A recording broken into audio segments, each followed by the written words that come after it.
Welcome to OWNorDisown, where tech decisions are made easy. Hi, this is Stephen from OWNorDisown. Whilst many of us use our laptops for gaming, of course, many also use laptops for video editing and also composing music. Well, this leads me to my current video here. I'm interviewing a gentleman that uses PCs for all of his music production needs. So he'll go through what he looks for, the specs for a computer, and also some tweaks that help make his music. So let's get right to it. I've got a special guest today on OWNorDisown. It's Piotr. He's all the way in Canada, and he's an expert music producer. And I've always wanted to interview someone with expertise in this department. So how do you do? Thank you so much for having me on your program, which I watch regularly. Of course, I subscribed. And first and foremost, I'm a composer of what we refer to as contemporary classical music. So this is, as I say, that weird stuff nobody wants to listen to. People run away from concert halls, but of course it's not true. There is quite a big audience for contemporary classical music, especially its experimental electronic variety. And here my experience as an audio engineer kicks in, because I do a lot of electroacoustic music. We call it electroacoustic music for a variety of reasons, which I'm not going to dive into. Right. We may, during our conversation, speak about electronic music. It's not the same, but for the sake of simplicity, I can use that word electronic. I mean, the reason why we got this going was because you've watched my videos, and then testing laptops, I've been using Latencymon to test, the latency of real-time audio. Now, I'm not an expert by any means. I started doing it by a request of somebody, and some laptops failed. Mostly Intel, usually AMD ones pass. But you sent me an email saying that it's not very representative. Can you explain why? It's absolutely useless. It's totally useless.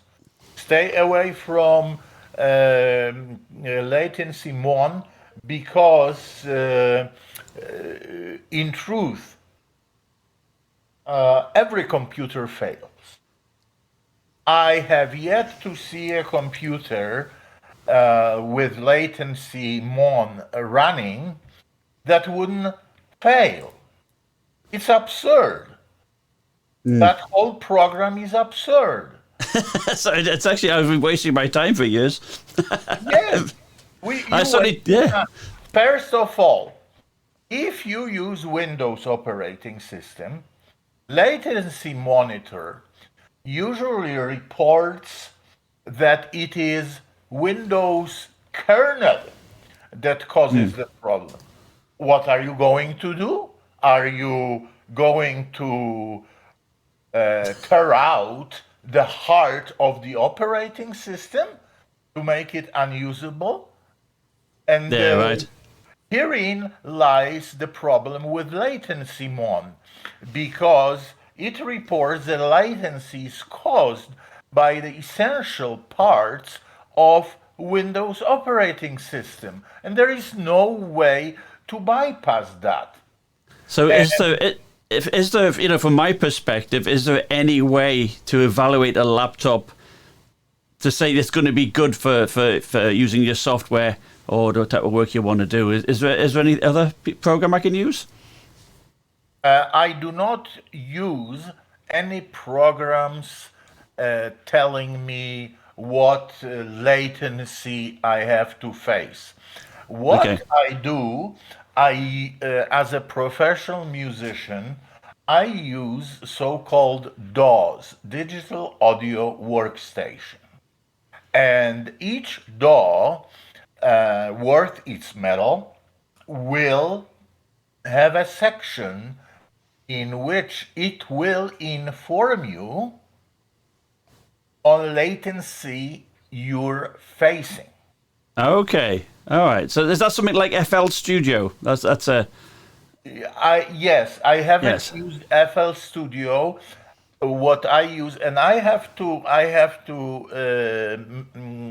explain. If I mention here a product of which I speak highly, I do not endorse it for free. I paid for everything, like you.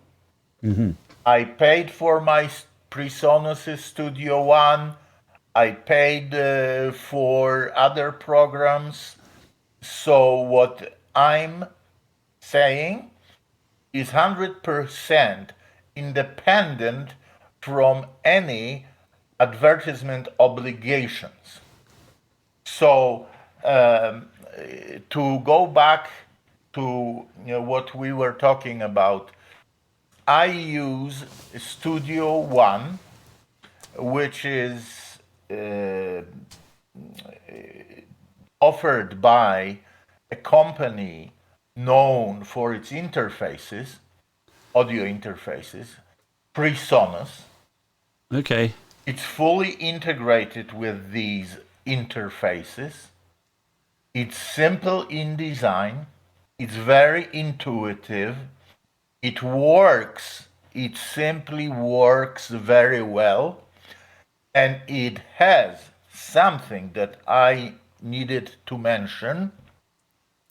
It has a special feature, which is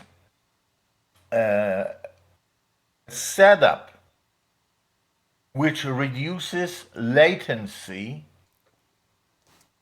to nil. Oh, wow. Okay. Yes, these programs, such as Studio One or Logic Pro, I also use a Mac for certain tasks. I'll explain that later. What? Okay, another program which I use usually for live performances is Ableton Live. Ableton Live. Ableton Live. Okay. So basically, I use two pieces of software to create music. Ableton Live is a DAW, digital audio workstation, aiming at creators, especially audio improvisers and the like, who experiment with sound within the live performance context. Studio One is more like the name implies, it's a studio digital audio workstation. They claim you could use it for live performances, but it's not as advanced as Ableton Live. Okay. But these programs have functions written in which allow you for latency reduction. They simply create an additional layer of signal control that Ah, allows you to bypass the the limitations of the operating system, and it reduces latency significantly. that's good to hear.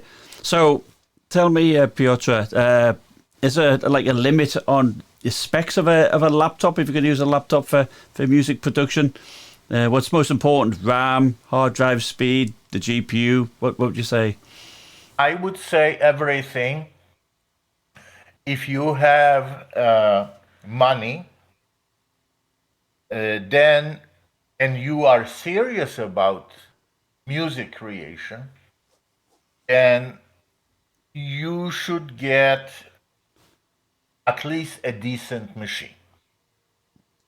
For instance, I use Alienware M15 R6 with Intel i7 Okay. 11900K processor. So it's So desktop processor, not the best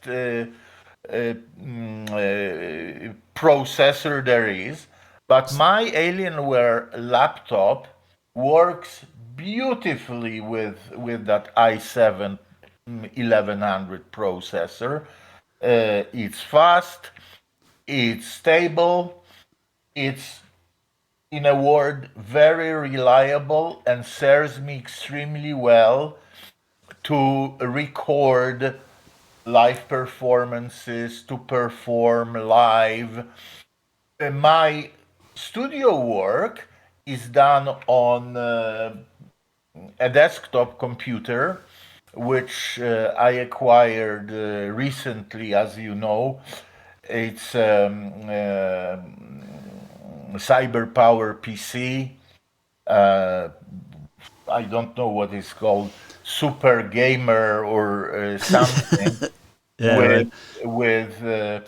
i9 13900 KF processor. I actually tuned it up so it runs at the very decent speed of 5400 per core. Again, it's fast, it's reliable. Well, that's I like the best you can get at the moment, isn't it? So, would you say? I mean, that's got like 32 threads. Your laptop's got 16 threads, 8 cores, Yeah, 16 threads. yeah, yeah.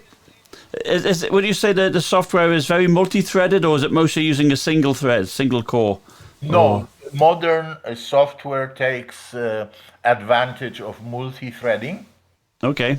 And uh, as far as I am concerned, first of all, what laptop you need to buy? You need to buy a gaming laptop. God forbid you buy an office laptop. Yeah, right. They suck. Gaming laptops are by nature more versatile, more powerful, and you will get great mileage out of your laptop. It doesn't have to be top of the line. Check the specs of the given software. Those specs are usually not very, the software doesn't usually require a very powerful machine, You think? but I would say that at least an Intel i5 processor is in place. Right. Okay, that's good to know then. And as in terms of graphics processor, does that make any difference at all? Is it all CPU work? No, graphic processor is,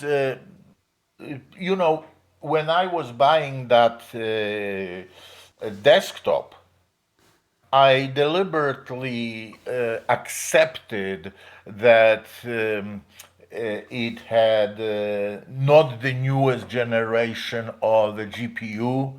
I Right. think it's 3080 Ti or something like that. But for my tasks, for my work, namely doing it from the audio point of view, I don't really care about The the graphics. GPU. It is important for gamers, but on the other hand, I think that I would think twice before buying brand new super duper GPU, because in many cases there are limitations implemented by your motherboards and by the power of your computer and whatnot. And then you install this fantastic card for which you pay $1,200 US or more, or a little bit less, but a lot. The prices are insane. They are crazy. They're crazy at the moment. I don't Yeah. think you need the latest and greatest. I agree. Now, how about RAM? Is that can you get by with 8 Well- gigabytes, or you think you need more? Okay, I will tell you how I tune up my computers. I buy them relatively cheap. Yep. Then I order new fast memory and as much of it as is reasonable. I think for absolute majority of tasks, 32 gigabytes is enough. I think nowadays that's what you should be aiming for anyhow. Yeah, Yes. right. Yes, because the programs become bloated. They do. So Yeah.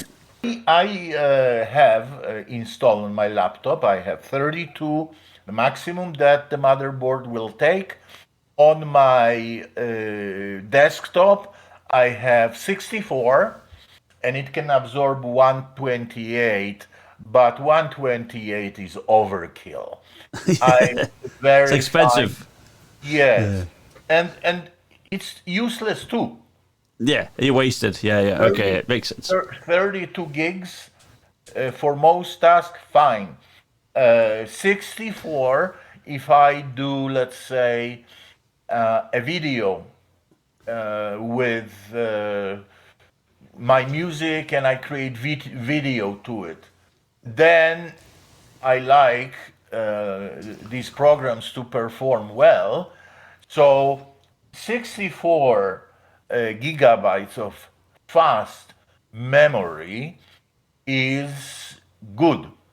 Okay, that's good. So I always upgrade memory to the fastest that the motherboard will take, and in terms of laptops, to the maximum laptop will take, and on my desktop to the reasonable Level, yeah. And How about hard drive? Can you record your music to a mechanical platter drive, or you find you get better performance on an SSD? no, SSD is the way to go. Okay. It has to be SSD, and what I do when I buy these laptops or computers for less, I do it because if I ordered what I really want, I would have paid, let's say, $6,000.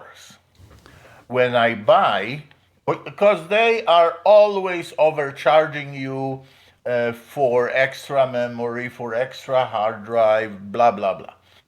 So what I do, I bought this laptop at a certain very, very favorable price, and it was also on huge sale. So I saved money right there, and instantly, as soon as I ordered this laptop, I also ordered 32 gigs memory, and I also ordered 2 terabyte PCI very fast hard drive. SSD. Right. Yeah. So don't bother with 2.5-inch SSDs. They were good, 5 years ago. But if you can afford that faster A PCI Express. Yeah. You don't want a SATA SSD then. Yeah. Yes. Even And that's slow. Okay. yes. So then the products come, I check the computer. If it starts, if it works very well, I set it up using original hardware, original memory, original hard drive. I set it up. I tune it up. How do you tune up your laptop or your desktop? First of all, you don't even imagine how many programs start automatically. Calendar, people, there's all kinds of bloatware that the manufacturers load on. So you uninstall most of that, yeah. Yes, and OneDrive. Microsoft now doesn't give you the option of switching it off. It installs. Yeah.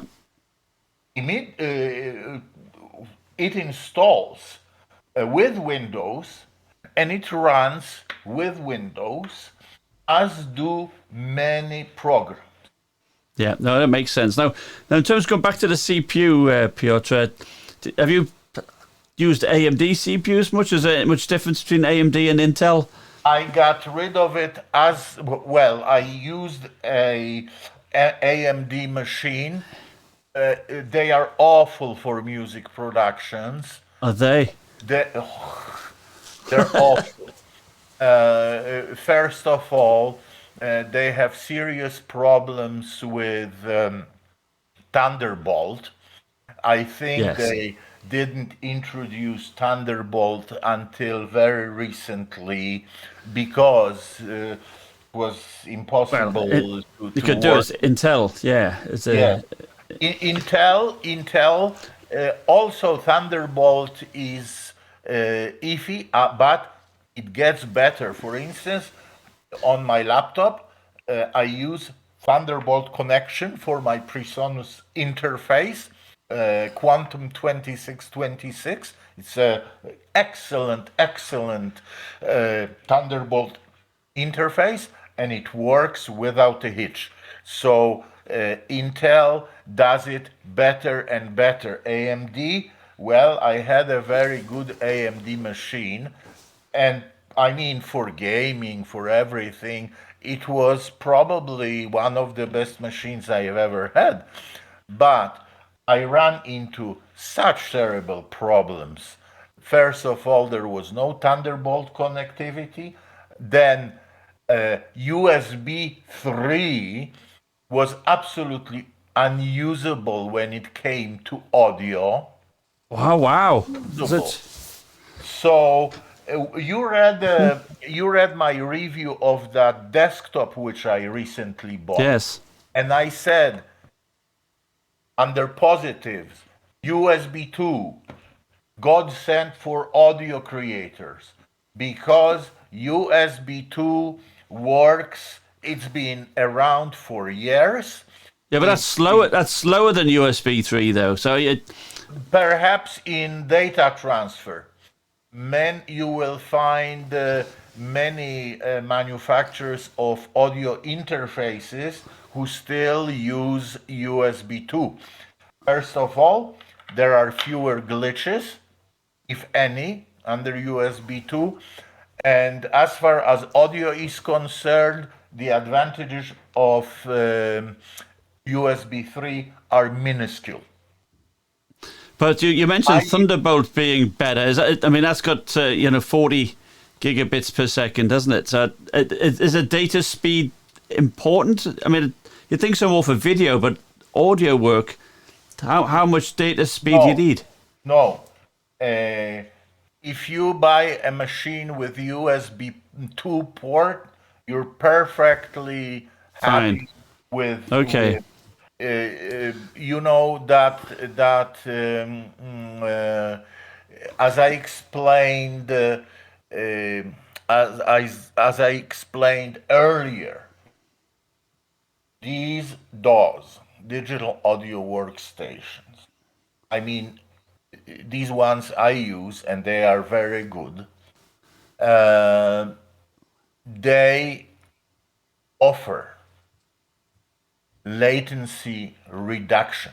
Okay, we talked about that. And in terms of, for instance, terms of PreSonus Studio One, it's flawless.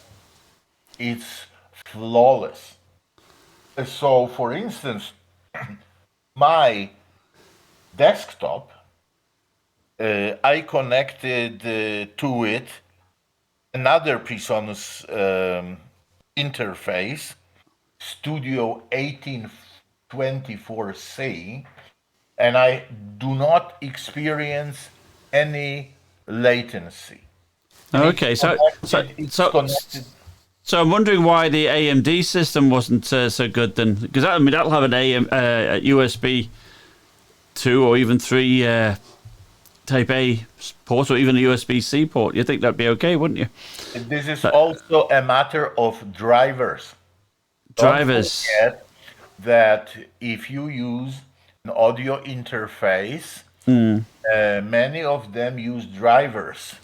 And in many cases, those drivers are much better than native Windows drivers. So, for instance, to run PreSonus hardware, I install their drivers, which are much better than Windows audio drivers. And also, I use ASIO.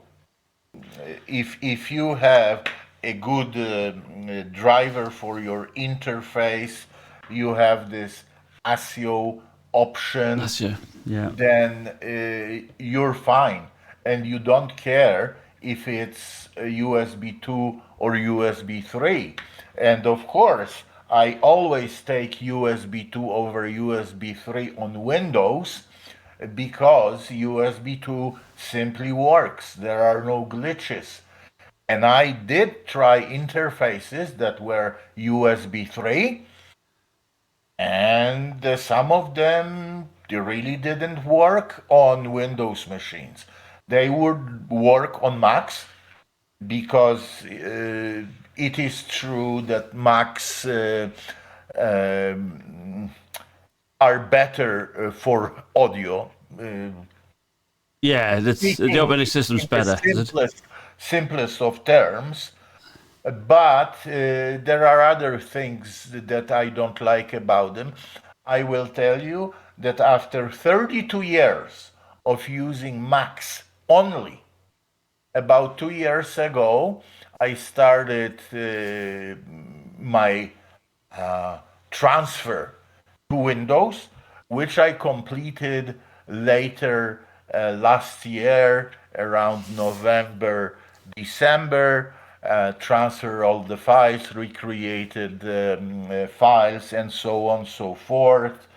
I abandoned Mac Apple platform because I find their practices as soldering hard drives and memory to are absolutely unacceptable, and it's bad for everyone. It's bad for you as a client because you have to spend a lot of money over and above what you would have spent buying a PC that you can upgrade.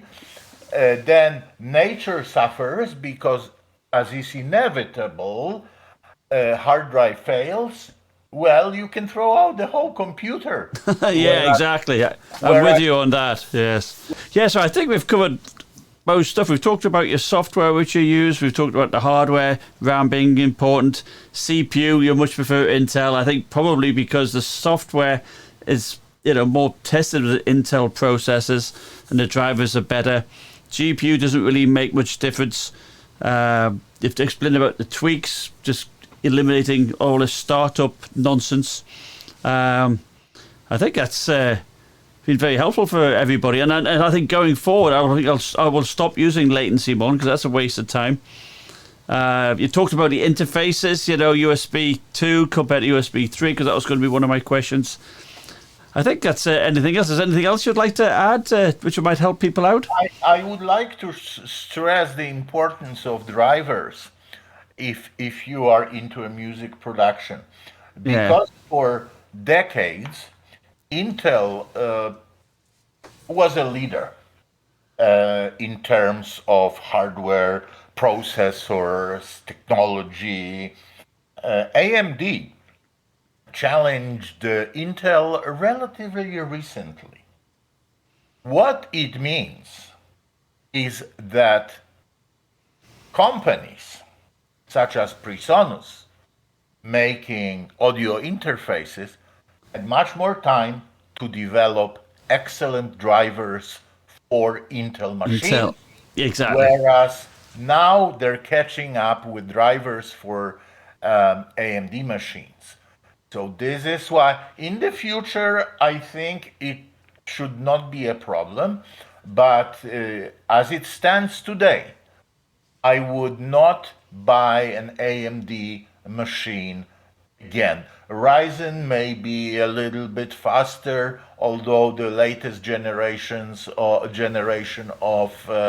13th generation of Intel processors is better, and you can find very respectable YouTube presenters who will tell you that yes, unbelievable though it is, Intel is now better. So anyway, drivers, because if you want to avoid any problems, then I would recommend don't hesitate to buy an interface, good interface, which is USB 2. Best companies for this are the Brits, Focusrite, and PreSonus. I wouldn't, even if they paid me $1 million, I wouldn't pay a sort of top-notch interface from Apollo or Antelope. They're overpriced, and their proprietary system, with Antelope Audio, you have to log on to their service to use your interface. Oh, that's crazy. That is crazy. It is crazy. So you've got to have the internet connection to do any work. Yes. That's bollocks, isn't it? I had one of their best interfaces that cost me several $1,000s, and it wasn't even a month when I returned it. I now work with much cheaper PreSonus interfaces. Look, if you don't know what you're doing, the best interface in the world will not help you. No. However, if you know what to do and how to do it, then you can use even substandard interface, because you will know how to improve your recording while mixing and mastering. Great. Well, I think there's some great tips there, Piotr. That's fantastic. So I think that's it for now. If you've got any questions, guys, make sure you put some questions in the comments below, and I'm sure Piotr will, periodically check the video and reply back to you with his expertise for any questions that you may have. Absolutely. I'll be glad to do it. It'll be my pleasure. It's been decades since I started doing it, so you may trust my judgment. And don't lose any sleep over Latencymon. Just forget about it. That's going in the bin straight away. Yes. All right. Thank you very much.